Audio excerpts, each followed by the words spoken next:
إن الحمد لله نحمده ونستعينه ونستغفره ونتوب إليه ونعوذ بالله من شرور أنفسنا وسيئات أعمالنا من يهده الله فلا مضل له ومن يضلل فلا هادي له وأشهد أن لا إله إلا الله وحده لا شريك له وأشهد أن محمدًا عبده ورسوله صلى الله عليه وعلى آله وصحبه وسلم تسليماً كثيراً أما بعد إن الدين الإسلامي هو دين شامل هو الدين الشامل الكامل الصالح لكل زمان ومكان. Certes, la religion de l'islam, c'est la religion qui est complète et complétée. Elle est complète et elle est bonne et valide jusqu'au jour du jugement. Elle est valide en tout temps et toute heure. أوضع الله تعالى فيه من التشريعات السامية والآداب العظيمة والأخلاق النبيلة. Allah subhanahu wa ta'ala a mis dans cette religion de l'islam la législation et des règles qui sont hautes et d'une haute valeur et d'une haute importance, ainsi que une noblesse de caractère, ainsi qu'il y a introduit aussi des normes éducatives et des normes de comportement qui sont nobles et hautes.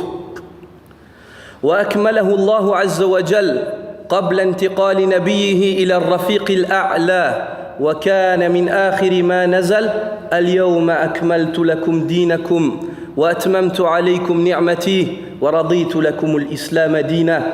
Et Allah subhanahu wa ta'ala a complété cette religion. Il l'a révélée, il a lancé sa révélation, puis il l'a complétée.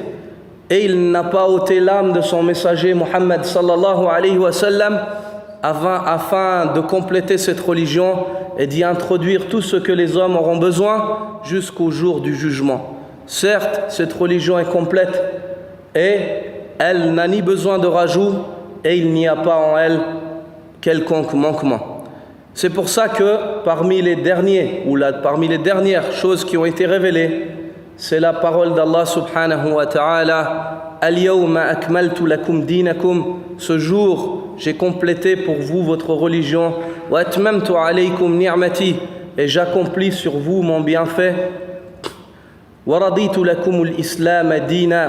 Et j'agrée l'islam comme religion pour vous.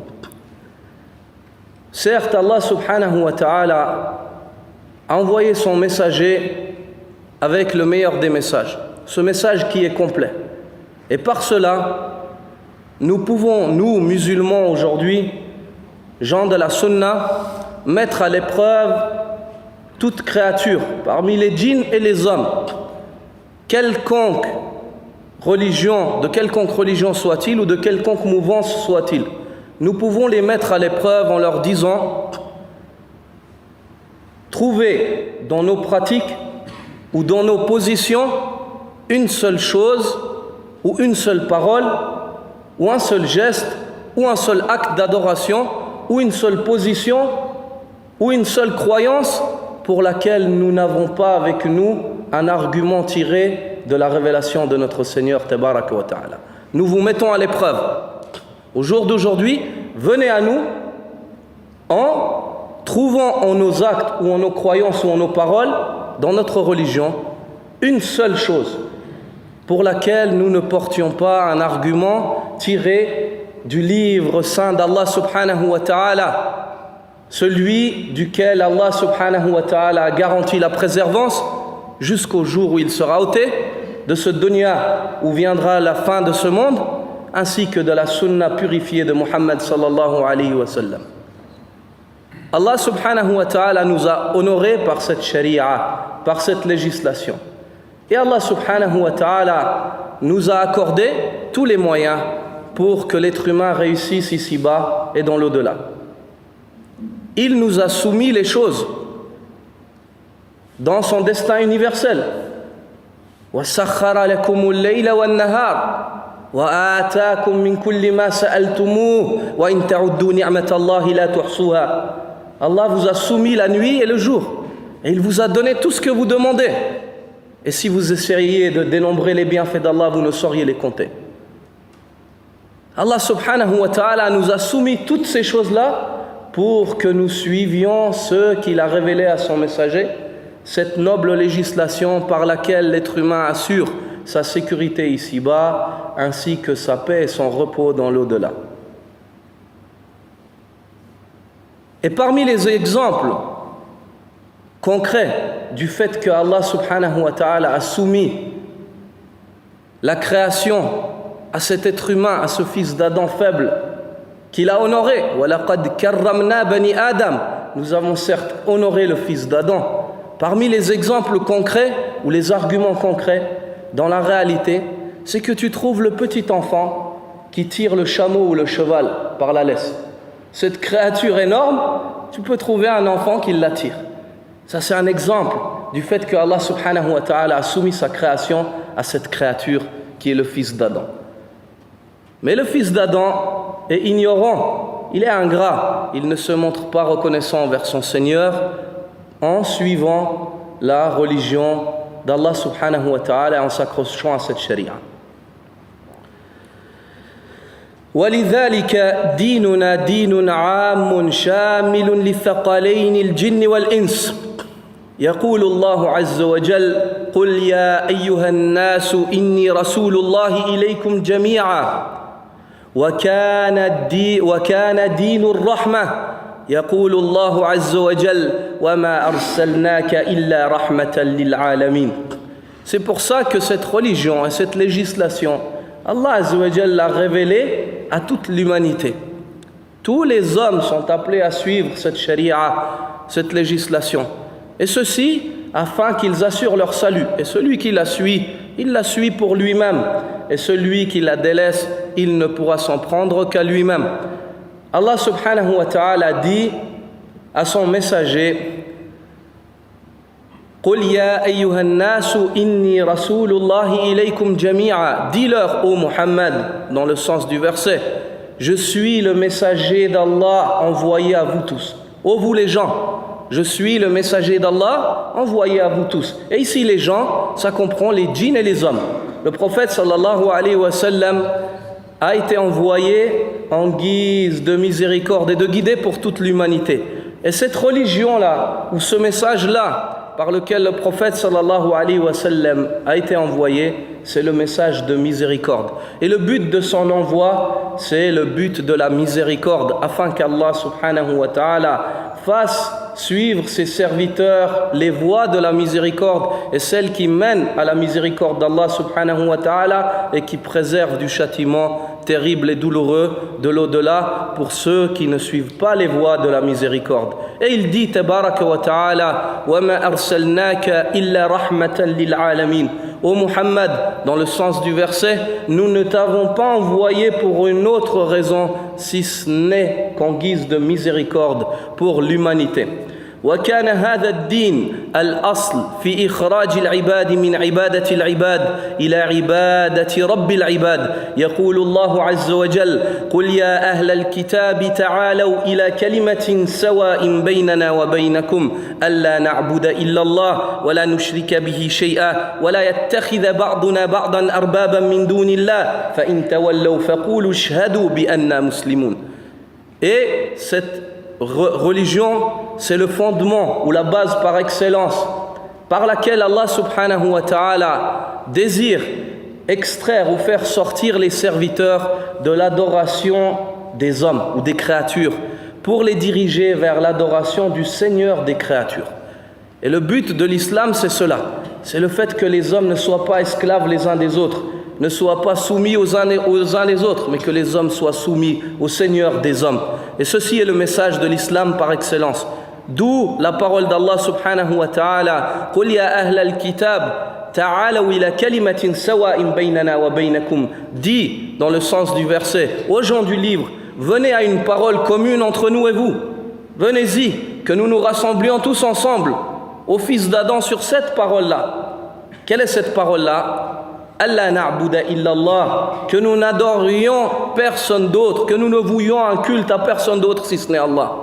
Wala nushrika bihi shay'a, et que nous n'associons à Allah subhanahu wa ta'ala rien, que nous n'associons rien à Allah subhanahu wa ta'ala dans le culte. Ceci est le message et la voie à laquelle nous sommes appelés à appeler les gens pour le rassemblement ultime, celui qui fait que les hommes se rassemblent sur la vérité. Et ceci est le message de l'islam. Et la suite, et que nous ne prenions pas les uns les autres, nous ne nous prenions pas comme divinité, comme Seigneur. Comme Seigneur dans le sens que nous ne nous soumettions pas les uns aux autres. Qu'un homme ne se soumette pas à un homme, mais que les hommes se soumettent au maître des hommes. فَإِن تَوَلَّوْا, et s'ils se détournent de cela, فَقُولُوا اشْهَدُوا بِأَنَّا مُسْلِمُونَ. S'ils ne veulent pas cela, ils ne désirent pas cela, alors nous ne les forçons pas. أَفَأَنْتَ تُكْرِهُ النَّاسَ حَتَّى يَكُونُوا مُؤْمِنِينَ. C'est toi qui vas forcer les gens jusqu'à ce qu'ils deviennent croyants. إِنَّكَ لَا تَهْدِي مَنْ أَحْبَبْتَ وَلَكِنَّ اللَّهَ يَهْدِي مَنْ يَشَاءُ وَهُوَ أَعْلَمُ بِالْمُهْتَدِينَ. Ce n'est pas toi qui guides qui tu désires, ô Muhammad, mais c'est Allah qui guide celui qu'il veut. Et Allah sait mieux qui seront les bien guidés. Donc ici, ce message-là nous consiste à appeler ces hommes, appeler les fils d'Adam à adorer Allah subhanahu wa ta'ala unique et sans associé, et à les avertir contre le fait qu'ils adorent autre qu'Allah ou qu'ils prennent les uns les autres comme divinité et Seigneur.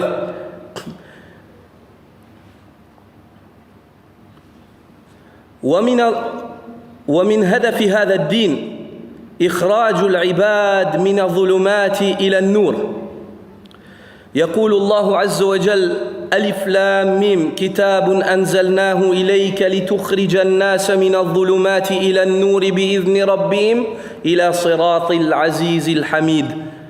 Et parmi les buts ou les fondements sur lesquels se base cette religion, c'est le fait d'extraire les hommes des ténèbres et de les orienter vers la lumière. Allah subhanahu wa ta'ala dit au sein de son livre: Alif Lam Ra, Kitabun anzalnahu ilayk. Ce livre, c'est un livre que nous t'avons révélé à toi, ô Muhammad, litukhrija an-nasa min adh-dhulumati ila an-nur, afin que tu sois la cause de la sortie ou de la cause de faire sortir les hommes des ténèbres pour les orienter vers la lumière. Bi-idhni rabbihim, et ceci par une permission de leur Seigneur. C'est par la permission d'Allah qu'ils quitteront les ténèbres pour se diriger vers la lumière. Ila siratil azizil hamid, vers le chemin de celui qui est le puissant et le loué.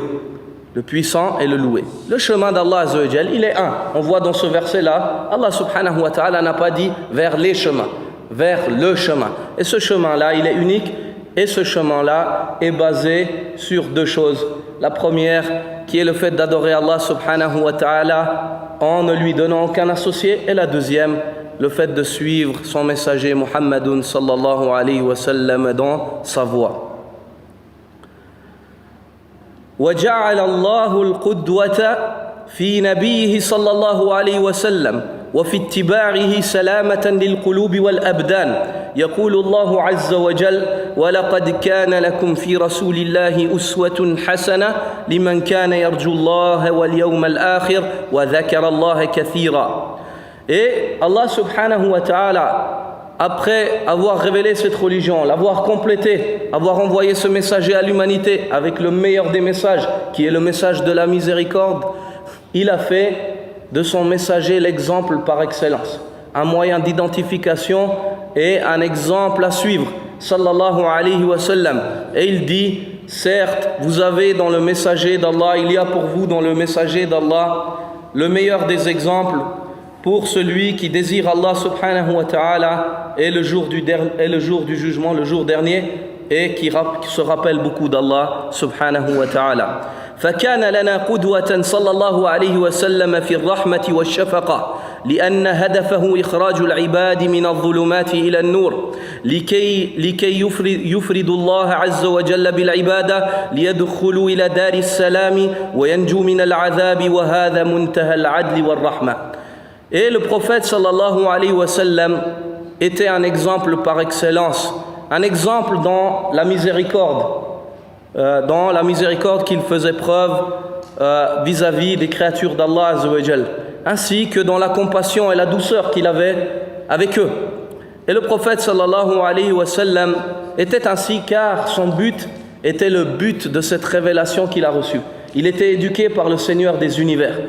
Et ce but-là était un but noble. Quel est ce but?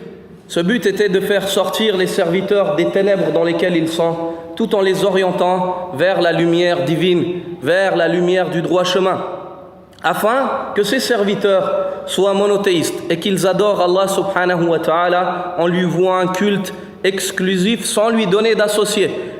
Et le but, le résultat de cela, afin que ces serviteurs atteignent le plus noble des résultats, qu'ils entrent dans les demeures de la paix tout en étant préservés du châtiment de l'au-delà. Et on voit par tous ces buts, par le but du prophète sallallahu alayhi wa sallam et ses actes, on voit cela que le prophète sallallahu alayhi wa sallam a atteint le sommet dans la justice vis-à-vis des créatures d'Allah Azza wa Jal. Il était juste et dans la miséricorde vis-à-vis de ceux-ci. Allah subhanahu wa ta'ala dit laqad ja'akum rasulun min anfusikum azizun alayhi ma anittum harisun alaykum bil mu'minina raufur rahim. Il vous est certes parvenu un messager issu de vous auquel il pèse très lourd les difficultés que vous subissez et qui est plein de sollicitude pour vous tout en étant compatissant et miséricordieux pour les croyants. Ce messager-là, Allah subhanahu wa ta'ala nous confirme ce que nous venons de mentionner, c'est qu'il est plein de sollicitude. Et le frère Abdel Haq vient d'expliquer auparavant ce que voulait dire. Il est plein de sollicitude, il a envie, une forte envie que vous soyez bien guidés. Et il met tout en place pour cela. Il n'est pas manquant. S'il faut dépenser de son argent, il dépense. S'il faut dépenser de sa personne, il le fera. S'il faut dépenser de son temps, il le fera. S'il faut dépenser de son savoir, il le fera. Il ne sera jamais hésitant quant au fait de vous montrer le droit chemin et de bien veiller que vous le suiviez et que vous ne vous en détachiez point. Donc ici, ça c'est la sollicitude du prophète sallallahu alayhi wa sallam, et auquel il pèse lourd les difficultés que vous pouvez vivre ou subir dans cette voie. Bien qu'il sait que si vous êtes patient, vous aurez un bon retour à Allah subhanahu wa ta'ala, mais il pèse lourd au messager sallallahu alayhi wa sallam, ainsi qu'à tous ceux qui suivent la voie du messager, ce que vivent les croyants comme difficulté. Mais le fait que cela leur pèse lourd ne pousse pas les suiveurs du prophète sallallahu alayhi wa sallam à mener la communauté à leur perte en suivant leur passion. Car ils suivent la voie du prophète sallallahu alayhi wa sallam, qui est le fait d'être plein de sollicitude pour que les croyants suivent la bonne voie et pour que les croyants ne courent pas à leur perte. وفي قصة أسراء بدر أمر صحابته بإطعامهم وكسوتهم وامتثلوا ذلك الأمر حق الامتثال ولم تحملهم نشوة النصر على الظلم والعصيان. يقول الله عز وجل ولا يجرمنكم شنآن قوم أن صدوكم عن المسجد الحرام أن تعتدوا ويقول جل وعلا ولا يجرمنكم شنآن قوم على ألا تعدلوا اعدلوا هو أقرب للتقوى. Et dans l'histoire des prisonniers de Badr, dans la bataille de Badr, il y a un exemple de la miséricorde du messager d'Allah sallallahu alayhi wa sallam, ainsi que la justice de laquelle il faisait preuve vis-à-vis des créatures d'Allah, où le prophète sallallahu alayhi wa sallam a ordonné à ses compagnons de nourrir les prisonniers parmi les polythéistes. Ces prisonniers-là qui, juste avant, tenaient l'épée au-dessus du cou des musulmans. Après les avoir extraits de leur maison, après leur avoir pris leur richesse, après les avoir touchés dans leur honneur, et ainsi de suite, ils sortent pour les combattre, et le prophète sallallahu alayhi wa sallam, une fois que ces prisonniers-là étaient dans sa main, après la bataille de Badr, le prophète sallallahu alayhi wa sallam, la première chose autour de laquelle il était bienveillant, c'est le fait de dire à ses compagnons, donnez-leur à manger, nourrissez ces gens-là. Et la deuxième, c'est de les couvrir, car dans les contrées désertiques, tant la journée peut être chaude, tant la nuit est froide. Donc ici, le prophète sallallahu alayhi wa sallam s'inquiétait de la santé de ces prisonniers-là. car il savait qu'il aurait à répondre le jour du jugement devant Allah subhanahu wa ta'ala vis-à-vis de ses créatures. Et ici c'est un exemple de miséricorde par excellence. Quand la majorité des êtres humains, une fois qu'ils ont une personne entre les mains, cette personne qui leur faisait du mal, qui les a chassés de leur maison et ainsi de suite, et qui leur a causé tous ces torts-là, une fois que les gens l'ont entre les mains, la première chose à laquelle ils pensent, c'est la vengeance. Mais non, le messager d'Allah sallallahu alayhi wa sallam, non, car son but était la miséricorde, son but était ce but divin qui est le fait de sauver les gens et pas de détruire l'humanité. Et les compagnons du prophète sallallahu alayhi wa sallam ont obéi au messager d'Allah sallallahu alayhi wa sallam, car ils étaient ainsi. C'est pour ça que Allah azza wa jalla les a choisis pour être ceux qui ont accompagné la meilleure des personnes, car ils étaient les meilleurs des personnes.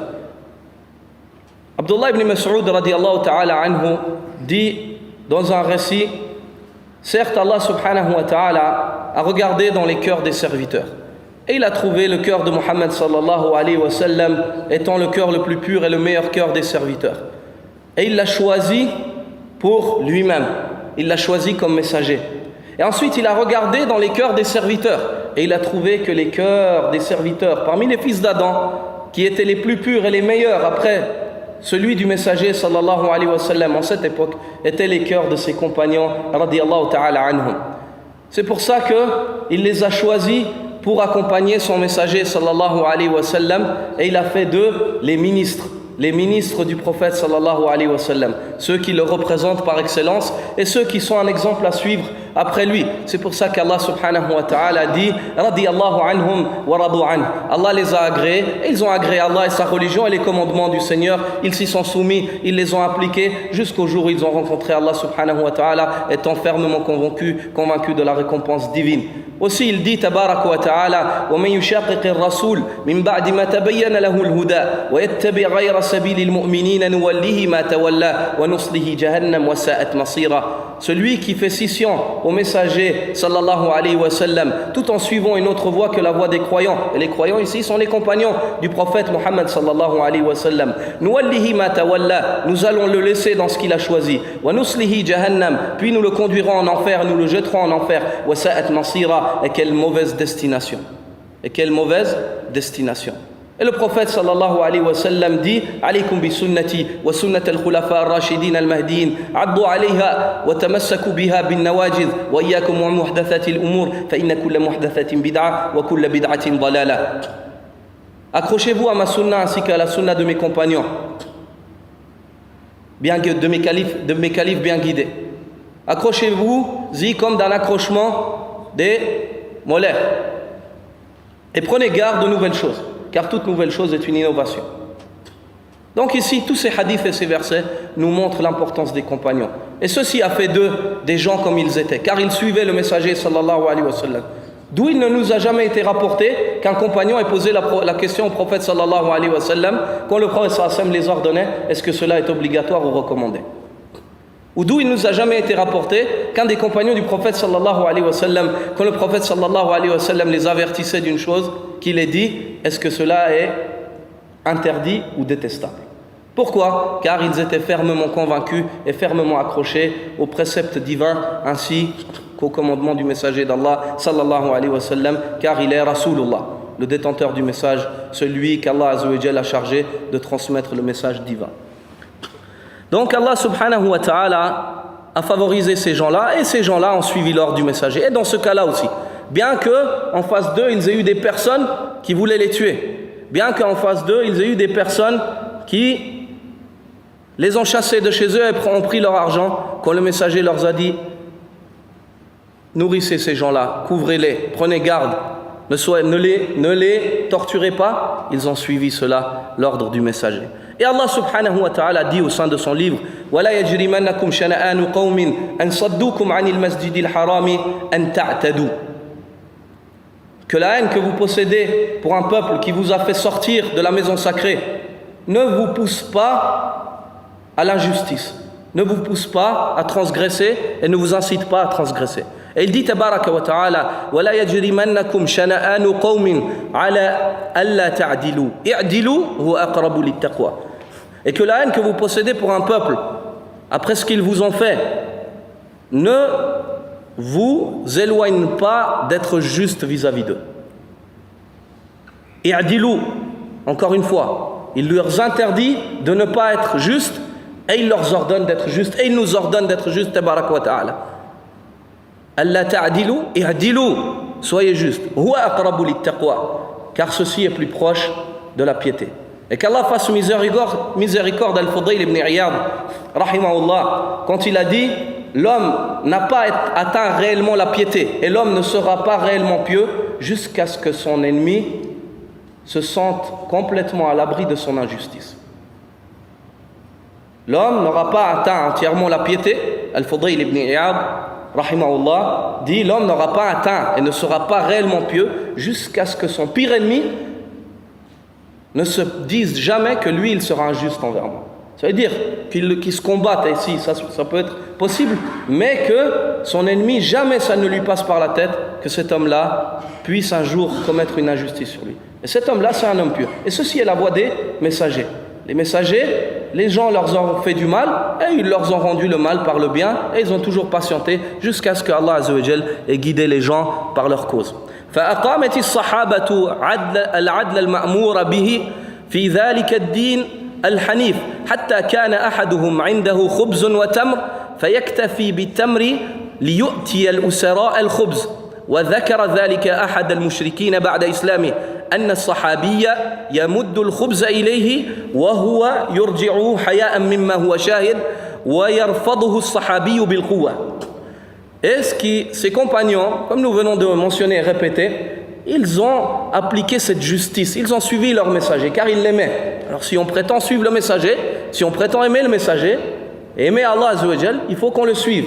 Allah subhanahu wa ta'ala dit dans Surat Ali Imran, dans un verset que les ulama ont appelé Ayatul Imtihan, le verset de l'épreuve, par lequel l'homme éprouve son amour envers Allah subhanahu wa ta'ala, où Allah Azza wa Jal dit قُلْ إِن كُنْتُمْ تُحِبُّونَ اللَّهَ فَاتَّبِعُونِي يُحْبِبْكُمُ اللَّهُ وَيَغْفِرْ لَكُمْ ذُنُوبَكُمْ وَاللَّهُ غَفُورٌ رَحِيمٌ. Dis, si vous prétendez aimer Allah Azza wa Jal, alors suivez-moi. Dis-leur au Muhammad. Si vous prétendez réellement aimer Allah, alors suivez-moi. Allah vous aimera et il vous pardonnera vos péchés. Les savants ont appelé ce verset-là le verset de l'épreuve. Il faut que l'être humain se mette à l'épreuve. Si tu aimes Allah, regarde combien tu suis le messager d'Allah sallallahu alayhi wa sallam. Ta quantité d'amour envers le Seigneur des univers est restreinte à ta quantité de suivi du messager d'Allah sallallahu alayhi wa sallam. C'est pour ça que les salafs ont dit Za'ama qawmun annahum kanu yuhibbuna Allah fabtalahum Allah bihadhihi al-aya.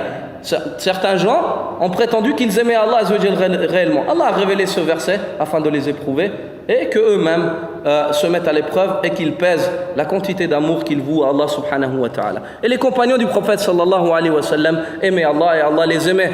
Et ils ont suivi le messager d'Allah. Ils ont atteint le summum dans la justice et dans la miséricorde. Car il est facile d'être juste avec une personne qui ne t'a pas fait de mal.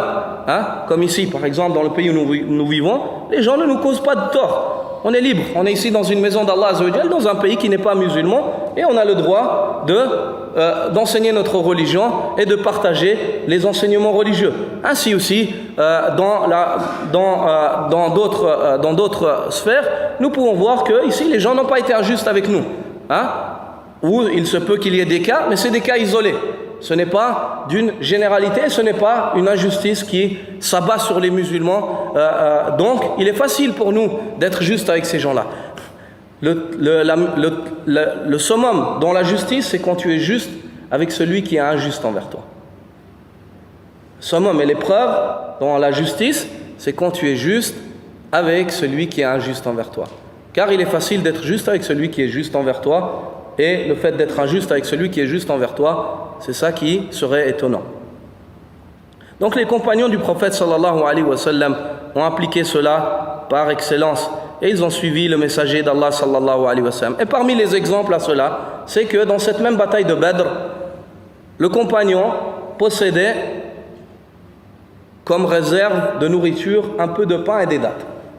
Un peu de pain et quelques dattes. Et il gardait pour lui les dattes et il donnait le pain, qui est la chose la plus noble. Cette chose-là, il la donnait aux prisonniers polythéistes. Et ce prisonnier-là, polythéiste, Il était complètement étonné de ce comportement. Car il voyait que la chose qui est sèche, qui est dure, il la garde pour lui. La chose qui est molle, qui est douce, le pain, et qui était plus prestigieuse dans ce cas-là, il la donne à ce prisonnier-là. Et ce polythéiste s'est étonné.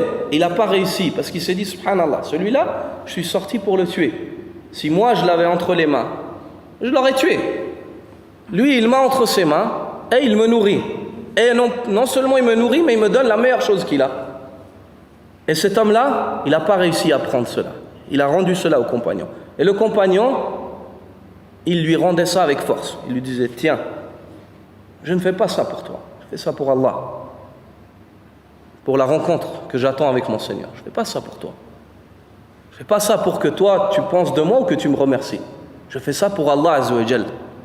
En suivant mon messager, sallallahu alayhi wa sallam. En suivant ce message de justice et de miséricorde. Et il lui rendait. Et cela a été rapporté par le même prisonnier qui s'est converti par la suite. Donc on voit en cela un exemple par excellence de la miséricorde des compagnons qui ont suivi le messager qui est venu avec ce message de miséricorde. فأمرهم صلى الله عليه وسلم بالإحسان إليهم وتوقيتهم من البرد والعناية بهم عموما وحذرهم من تعذيبهم عموما ونهاهم عن المثلة خصوصا. Et le prophète sallallahu alayhi wa sallam, comme nous venons de le voir, il a ordonné à ses compagnons d'être bienfaisants envers ces prisonniers-là. Il a ordonné à ses compagnons d'être bienfaisants et d'être bons envers ces prisonniers-là. Et il leur a ordonné de les couvrir, de les nourrir, et ainsi de suite. Et de s'occuper, d'une manière générale, de s'occuper d'eux. S'ils sont malades, de les guérir, pas les laisser mourir comme ça, et ainsi de suite. Et il les a avertis, ses compagnons, radiyallahu anhum, il les a avertis contre le fait de faire du mal ou de châtier ces prisonniers-là. D'une manière générale. Et précisément, il leur a interdit de les torturer. Il est interdit dans l'islam de torturer un prisonnier. Il est interdit par la parole du messager d'Allah, sallallahu alayhi wa sallam, de torturer un prisonnier. Le prophète sallallahu alayhi wa sallam dit « Wala tumathilu, wala tumathilu » Ne les torturez pas, ne torturez pas les gens. Il est interdit, une fois qu'une personne est entre tes mains, de la torturer ou de lui faire du mal.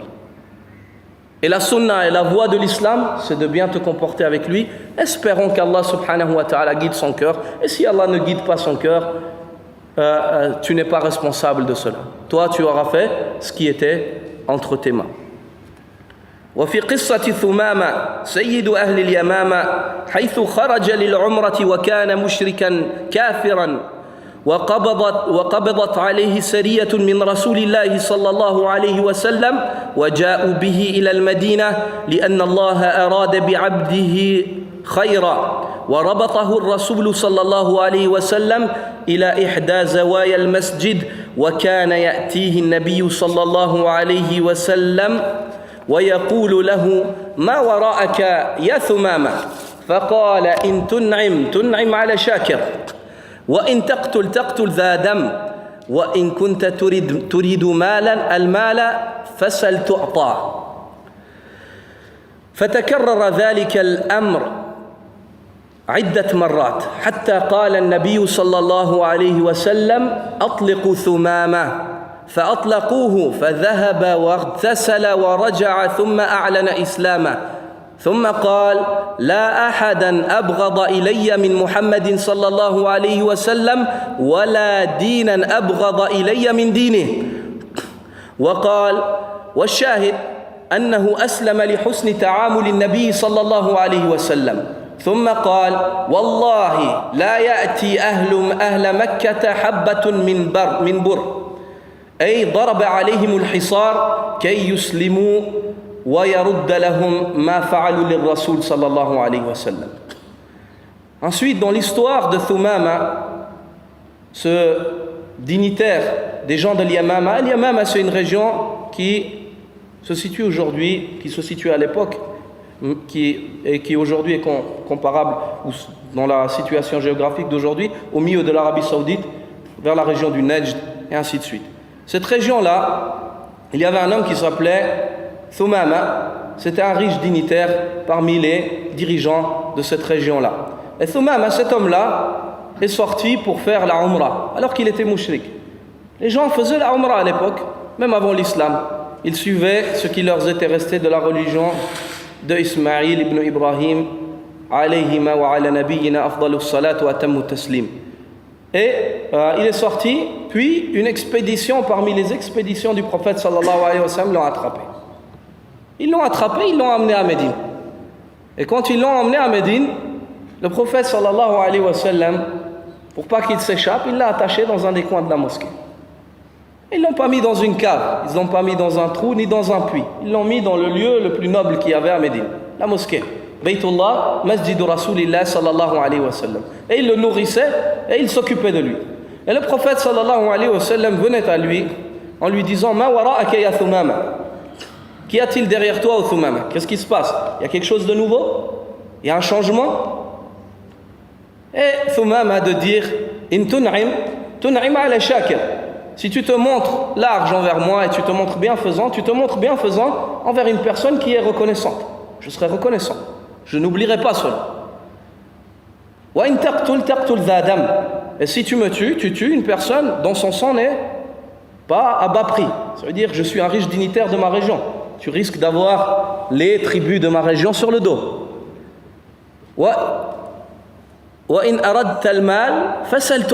Et si tu veux l'argent, si c'est l'argent que tu veux, Mohammed, demande et je te le donne. Puis le prophète sallallahu alayhi wa sallam regardait cela et il repartait. Et il revenait de nouveau. Ma wara'aka ya Thumama. Qu'y a-t-il?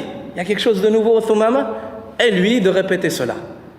Et le prophète sallallahu alayhi wa sallam de venir un jour et de dire: Apliqu Thumama, libérez Thumama. Car il est le messager d'Allah sallallahu alayhi wa sallam. Il sait ce que Allah Azza wa Jal lui donne comme information.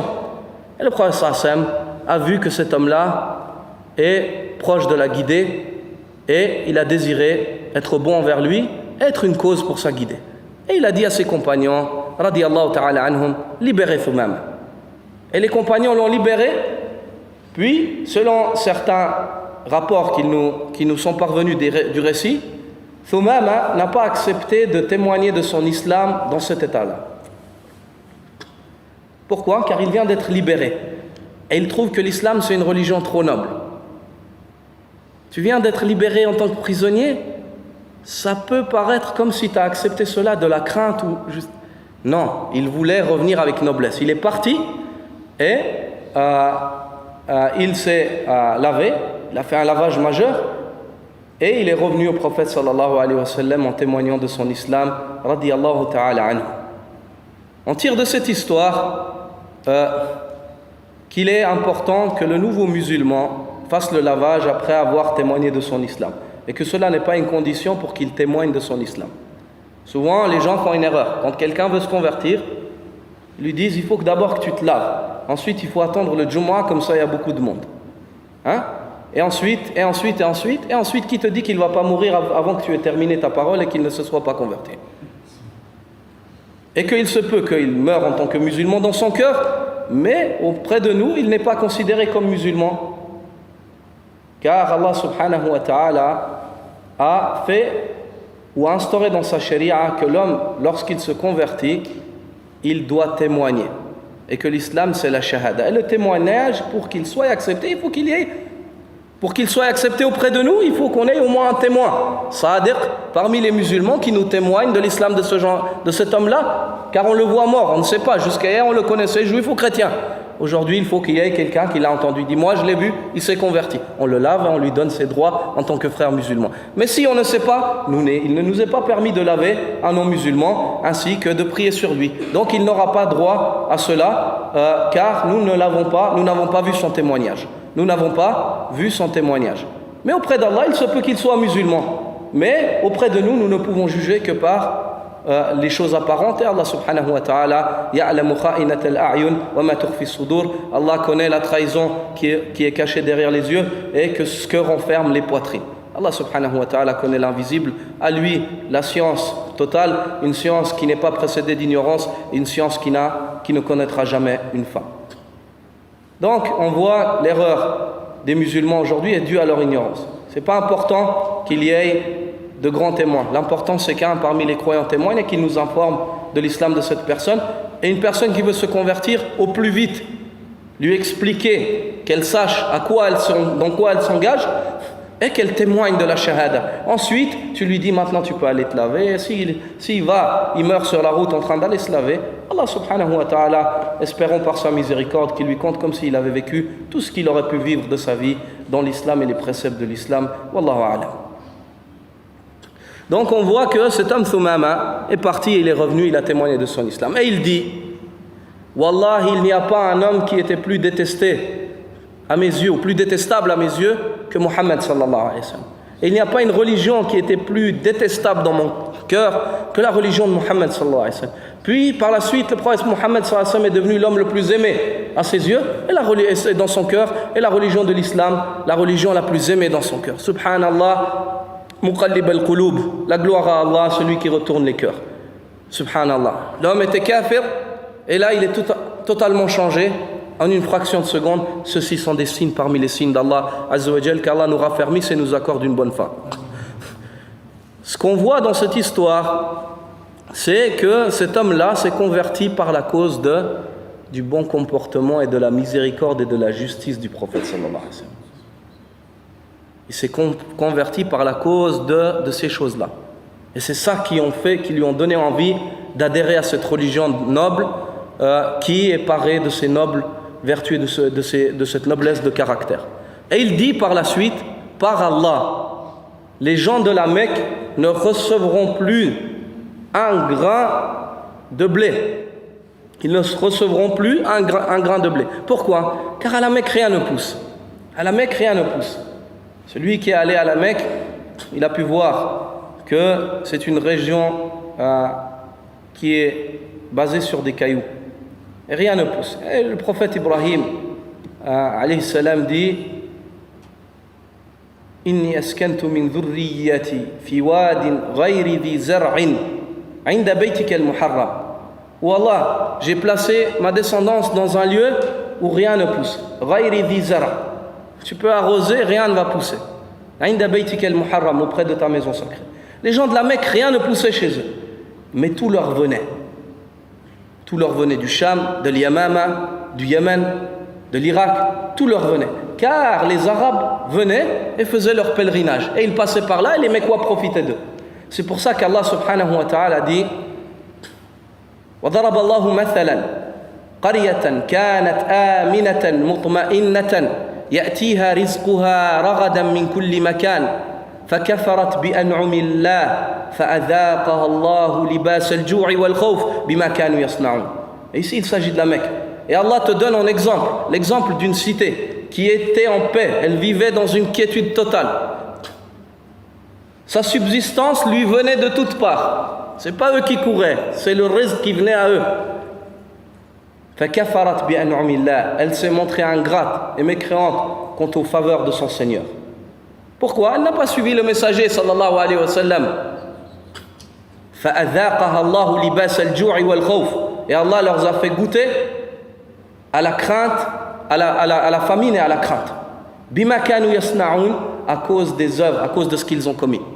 À cause de ce qu'ils ont commis.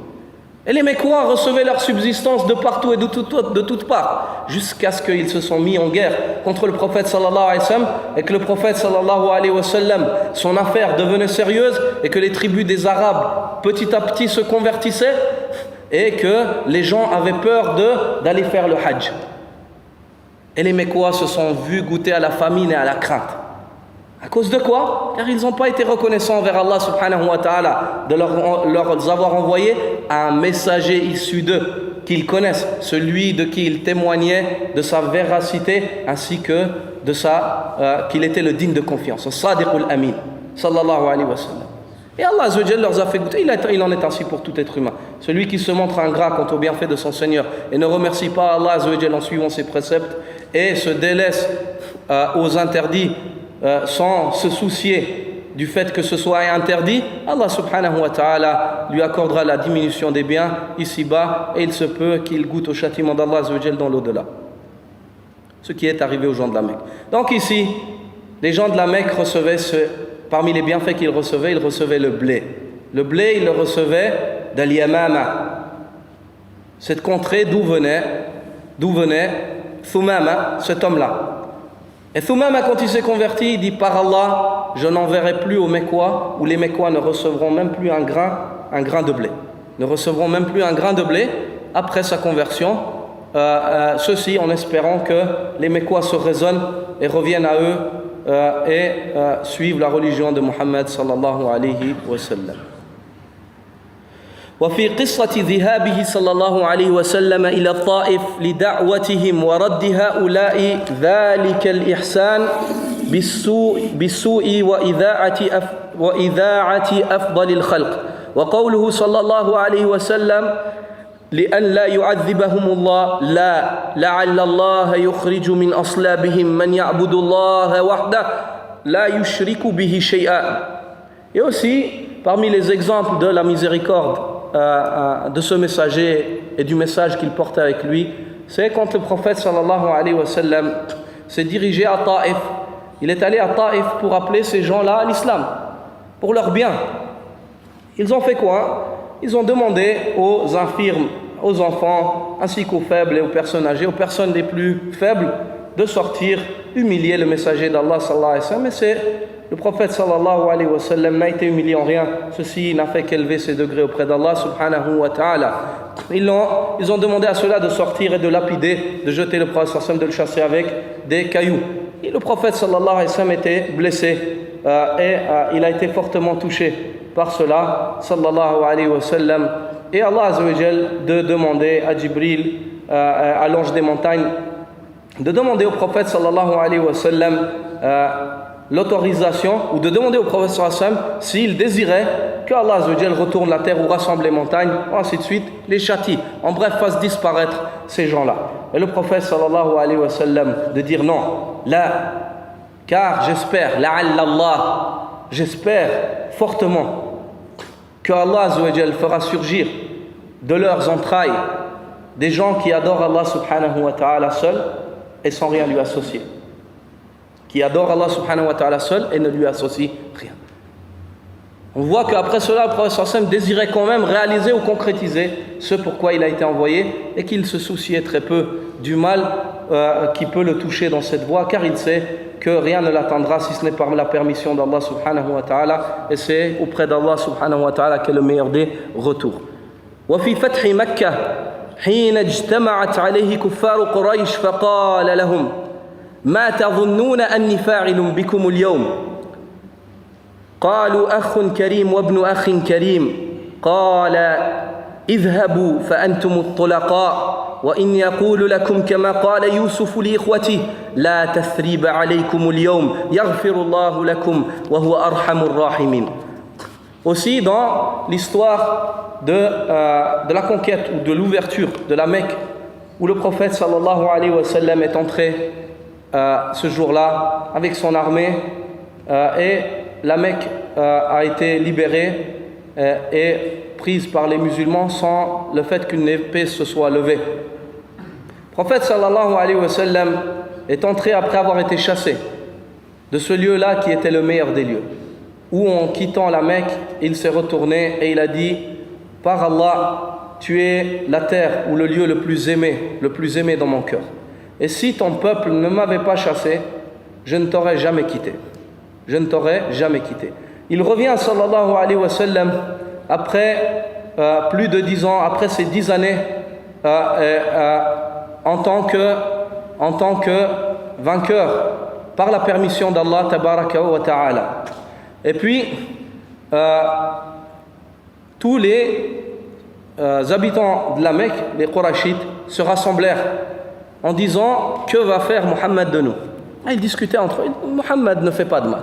Donc on voit, avant la parole d'Al-Fudayl, ils étaient convaincus qu'aucun mal n'allait les toucher, malgré le mal qu'eux avaient fait au prophète sallallahu alayhi wa sallam. Et il a été rapporté que le prophète sallallahu alayhi wa sallam est entré à la Mecque et sa barbe touchait la selle de son chameau. Il n'est pas entré à la Mecque comme conquérant ou comme une personne mauvaise ou une personne robuste ou une personne insolente, et ainsi de suite. Mais il est entré avec modestie, sallallahu alayhi wa sallam. Jusqu'à ce que sa barbe touchait la selle de son chameau. Puis les Qurayshites se sont rassemblés, il leur a dit Ma tazunnuna anni fa'ilun bikum al-yawm. Que pensez-vous que je vais faire de vous aujourd'hui? Ils lui ont répondu Akhun karim wa ibnu akhin karim. Tu es un frère honorable, le fils d'un frère honorable. Et le prophète sallallahu alayhi wa sallam de leur dire Idhabu fa antum at-tulaqa wa inni aqulu lakum kama qala Yusuf li ikhwati. Partez, allez, vous êtes libres. Vous êtes libres, aucun mal ne vous sera fait. Et je n'ai d'autre parole que de vous dire, comme a dit Yusuf à ses frères. La tathriba alaykum al-yawm, yaghfirullahu lakum, wa huwa arhamur rahimin. Aucune charge, aucun mal ne vous atteindra aujourd'hui, malgré ce que vous avez fait. Allah vous pardonne, Allah vous pardonnera. Et il est le plus miséricordieux des miséricordieux. Personne ne fait miséricorde comme Allah subhanahu wa ta'ala. Donc on voit ce signe de miséricorde du messager d'Allah sallallahu alayhi wa sallam vis-à-vis de ce peuple-là qui ont été malfaiteurs vis-à-vis du prophète d'Allah sallallahu alayhi wa sallam.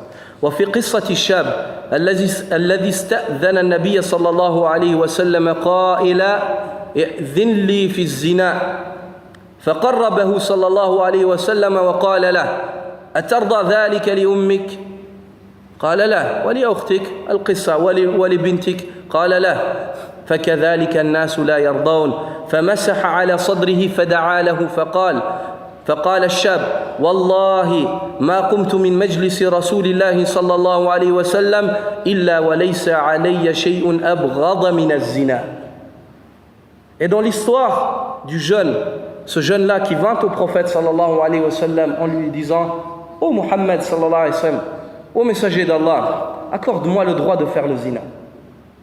Et le prophète sallallahu alayhi wa sallam de lui dire est-ce que tu agrées, est-ce que tu aimerais que quelqu'un fasse le zina avec ta mère?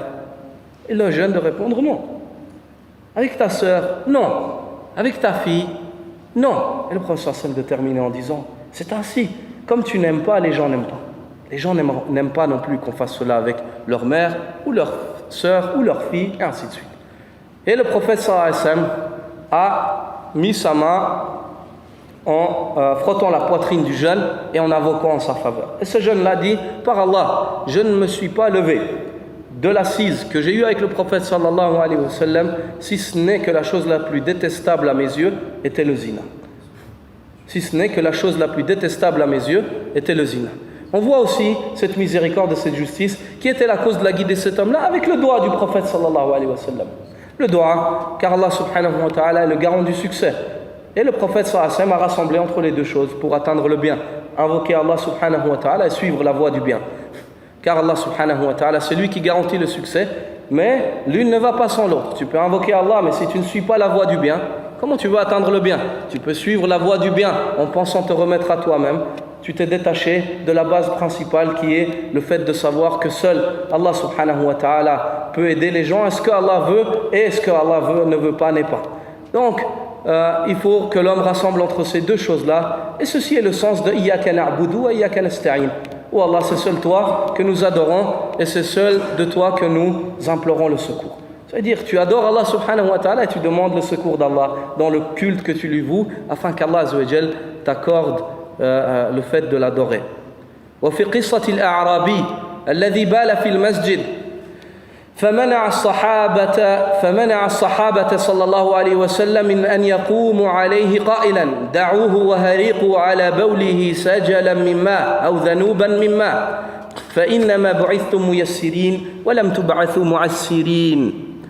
Et dans l'histoire de ce bédouin du désert qui est entré dans la mosquée pour uriner et a uriné. Il est entré dans la mosquée et il a uriné. Il n'est pas entré dans la mosquée pour uriner. Il est entré dans la mosquée et puis il a uriné. Et les compagnons du prophète sallallahu alayhi wa sallam ont vu cela, ils sont voulus se lever pour l'arrêter. Et le prophète sallallahu alayhi wa sallam leur a dit laissez-le, terminé. Laissez-le, da'ouhu wa hariqu ala bawlihi sajalan mimma ou dhanuban mimma, et jetez, versez sur l'urine qui est sortie de lui un seau d'eau ou un récipient d'eau. Et les compagnons du prophète sallallahu alayhi wa sallam ont suivi l'ordre du messager d'Allah sallallahu alayhi wa sallam. Et ce qu'il y a à mentionner là-dedans, c'est que cet arabe, souvent on entend des personnes qui commentent cela, il est rentré en urinant exprès ou pour uriner. C'est faux. C'est faux. C'est une mauvaise compréhension du hadith. Ce n'est pas ainsi que les rapporteurs du hadith l'ont expliqué. Cet homme-là était un Arabi. Al-Arabi ou al-Badou. C'est le bédouin. Et les bédouins, dans leur nature, ils n'ont jamais été habitués à aller ou à se déplacer pour uriner. Quand il a besoin d'uriner, il se tourne dans un coin, il urine. Et il fait ce qu'il a à faire et il continue. Pourquoi? Car il vit dans des vastes contrées. Il a peut-être même pas de voisins. Hein? Donc il a été habitué ainsi. Et pour lui, il ne savait pas que ça ne se fait pas. Et on voit aussi la sagesse du messager d'Allah sallallahu alayhi wa sallam qui, non seulement il ne veut pas que ses compagnons fassent du mal à cette personne-là, mais l'intelligence du prophète sallallahu alayhi wa sallam. Pourquoi? Car si les compagnons du prophète sallallahu alayhi wa sallam se seraient levés pour l'arrêter, l'homme se serait déplacé pour se débattre et son urine, elle se serait déplacée dans la mosquée. Donc là, ça aurait été beaucoup plus difficile de localiser le lieu qui était à purifier. Aussi, ceci est une sagesse d'Allah Azza wa Jal pour qu'il nous parvienne dans cette charia, que soit complétée cette religion, qu'on sache comment est-ce qu'on purifie le lieu ou les lieux où l'urine a atteint ces lieux-là. Par quoi est-ce qu'on peut les purifier? Et ainsi de suite. Donc on voit que le prophète sallallahu alayhi wa sallam, deuxièmement, la miséricorde du messager d'Allah sallallahu alayhi wa sallam, en espérant que cet homme-là comprenne et soit bien guidé. Puis deuxièmement, en espérant, le prophète sallallahu alayhi wa sallam a été envoyé avec un message qui préserve notre dîn et qui préserve notre corps aussi. Dans ce hadith, on tire cela. Pourquoi? Car le dîn, cet homme-là, le prophète sallallahu alayhi wa sallam a été une cause de sa guidée. Donc il a préservé son dîn. Et deuxièmement, le corps, le prophète sallallahu alayhi wa sallam n'a pas voulu que les compagnons l'interrompent en train d'uriner, et les médecins stipulent et mentionnent aujourd'hui les mâles ou les maux qui existent dans le fait de retenir l'urine après qu'elle soit élancée. Donc on voit que ce message-là, c'est un message de miséricorde et de bienfait, et qu'Allah Azza wa Jal vous honore pour l'humanité. Et le prophète sallallahu alayhi wa sallam a appliqué cela, et cet homme-là a terminé. Après avoir terminé, le prophète sallallahu alayhi wa sallam a patienté, et il l'a appelé. Et il lui a dit: إن هذه المساجد لا يصلح فيها شيء من البول أو الغائط.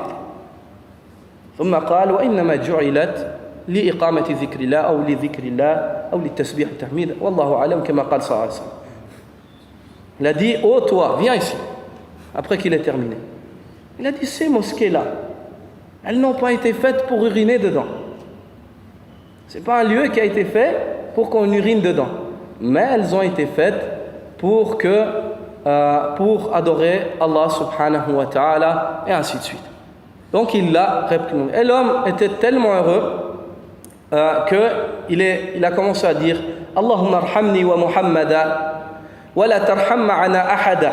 Oh Allah, fais-moi don de ta miséricorde ainsi qu'à Muhammad, et ne fais don de ta miséricorde à personne d'autre en dehors de nous deux. Et le prophète sallallahu alayhi wa sallam, une fois de plus, il l'a orienté. Et il l'a rappelé encore une fois. Il a dit: viens. Il a dit: pourquoi tu as restreint une chose qui est large? Et l'homme s'est corrigé. On voit cette manière de corriger du prophète sallallahu alayhi wa sallam qui était une manière par excellence. فهذه أمثلة يسيرة من أخلاق نبيلة وما أكثرها في تاريخ أسلافنا وما أرسلناك إلا رحمة للعالمين. أقول قولي هذا وأستغفر الله لي ولكم ولسائر المسلمين من كل ذنب وخطيئة. سبحانك اللهم وبحمدك أشهد أن لا إله إلا أنت أستغفرك وأتوب إليك. جزاكم الله خيرا.